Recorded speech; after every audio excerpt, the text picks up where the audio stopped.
السلام عليكم ورحمة الله تعالى وبركاته. اليوم رجعنا لكم فيديو جديد وحلقة جديدة من أسئلة المتابعين.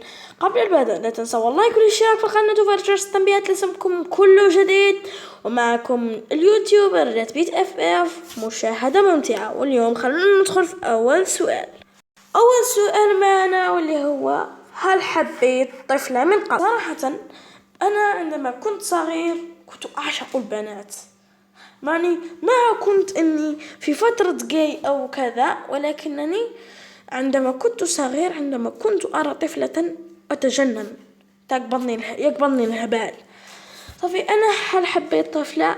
نعم، انا حبيت طفلة من قبل ومستحيل اني اذكر اسمها. خلونا نروح السؤال اللي بعده. ما هو هدفك بالحياة؟ الهدف من الحياة واللي هو اني ارتاح، نحمل المشاكل العائلية، مشاكل الروحية، مشاكل الضيقية، مشاكل كل شيء تذهب، نتهنى. وهو هدفك في اليوتيوب؟ هدفي في اليوتيوب اني اوصل ل100,000 مشترك. ما هو الموقف الذي مستحيل تنساه؟ الموقف مستحيل انساه اني في يوم من الايام كنت في الخارج. يعني نحن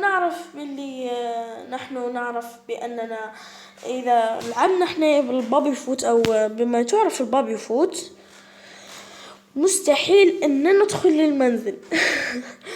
وهذا الموقف مستحيل أنساه. يعني نسيت قواعد المنزل، إني لازم ما ألعب البابي فوت، فلعبت البابي فوت وهنا أكلت آلاف الجلد بالواحد بالتيو. كم عمرك وكم معدلك؟ عمري من مواليد 2011 وزيد في 30 يعني عيد ميلادي فات ما عندوش تقريبا 4 أيام أو 4 أيام. وكم معدل؟ صراحة أنا معدلي مختلف، ولكن أنا ما نهبطش ال15، يعني من 14 فما فوق. وأعلى معدل لديته واللي هو كان معدل 18. خلينا نروح السؤال اللي بعده. ما هي لعبتك المفضلة؟